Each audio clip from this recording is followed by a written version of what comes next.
உங்க சபையில கடினமா பேசுறாங்களா, திருத்துறாங்களா, திருந்துங்க. சிலருக்கு கொஞ்சம் கடினமா பேசினா கோவம் வந்துடுது. உடனே அது எப்படி? அந்த இடத்துல எவ்வளவு அன்பா பேசுறாங்க தெரியுமா? பேசட்டும்.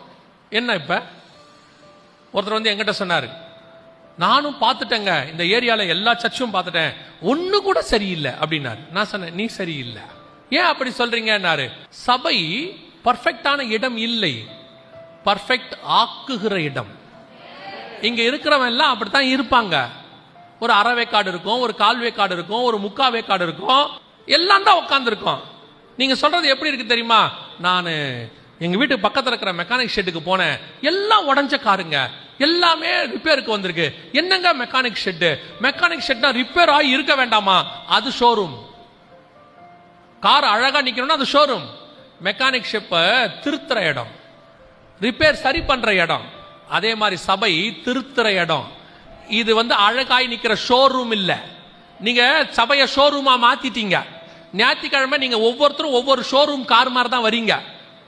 அப்படியே அலங்காரம் பண்ணி பல பல பல பலவென்று அப்படியே. அதுல வேற உங்களுக்கு யாரோ சொல்லி கொடுத்துருக்கான், அவன் சொல்லி கொடுத்தான்னு தெரியல, புது சட்டையும் புது புடவையும் வாங்கினா முதல்ல சர்ச்சுக்கு தான் கட்டணும்னு. இது எந்த லேவிய ரகமத்துல எங்க வருதுன்னே தெரியல. புது புடவை வாங்கினவுடன் கட்டி கொண்டு ஆசாரியின் இடத்தில் கொண்டு வந்து காட்டவும். அவர் இளங்காலை ரத்தத்தை எடுத்து தெளிப்பார். அப்புறமா வீட்டுக்கு போங்கன்னு இருக்க. புது புடவையை கட்டிட்டு இங்க வந்துடுறீங்க, புது சட்டையை போட்டு இங்க வந்துடுறீங்க. சிலர்லாம் அந்த சகோதரர்மார்கள் செயின் வாங்கினோட மேல் பட்டனை திறந்துட்டு வருவார். அது வரைக்கும் மேல் பட்டன் போட்டு தான் வராரு.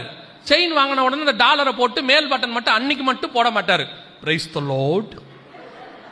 அவரை யாராவது கேட்கணும், இந்த செயின் எங்க வாங்கினீங்க? அதுக்கப்புறம் தான் பட்டனே போடுவாரு. எவனாவது கேட்டா தான் திருப்தியே வரும்.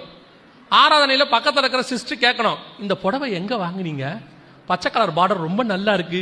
இதைத்தான் நான் தேடினேன். சோத்திரம் சோத்திரம் ஆண்டவரே, இந்த நாளை ஜெயமாய் முடித்ததுக்காக சோத்திரம். ஒருத்தர் என்னை பார்த்து நல்லபடியாய் புடவை எங்க, அப்பதான் வீட்டுக்கு போகும்போது திருப்தியே வருது. சபைங்கிறது ஷோரூம் இல்ல, அழகழகா வந்துட்டு போறதுக்கு. இது மெக்கானிக் ஷாப், ரெடி பண்ற இடம். இங்க தட்டி கிட்டி சுத்தில போட்டு அடிச்சு டிங்கரிங் ஒர்க் பார்த்து உன்னை ரெடி பண்ணி அனுப்புற இடம் சர்ச்சு. உள்ள வரும்போது நீங்க ஷோரூம் மாதிரி பார்க்க கூடாது. ஷோரூமுக்கு போக மாட்டோம். உள்ள வாங்க, காஃபி சாப்பிட்றீங்களா? நீங்க என்ன சார் பார்க்க விரும்புறீங்க? அந்த மாதிரி சர்ச்சை எதிர்பார்க்காதீங்க. நிறைய பேர் சர்ச்சை அப்படித்தான் எதிர்பார்க்கறாங்க. நான் போனேன், என்ன அங்க யாருமே வரவேற்கல. என்னத்துக்கு இப்ப இங்க பொருட்காட்சிக்கு வந்தீங்களா இல்ல சினிமாக்கு வந்தீங்களா உங்களை வரவேற்கிறதுக்கு? உங்களை எதுக்கு இங்க கூப்பிட்டுருக்கிறோம்? ரிப்பேர் ஆகிறதுக்கு. நீங்க அங்க போன உடனே ஆண்டவரே என்னை சரிப்படுத்தும், என்னை தயார்படுத்தும், பரலோகத்துக்கு என்னை ஆயத்தப்படுத்தும், உம்மை சந்திக்கிறவனா என்னை மாத்தும். அதுக்கு தான் சர்ச்.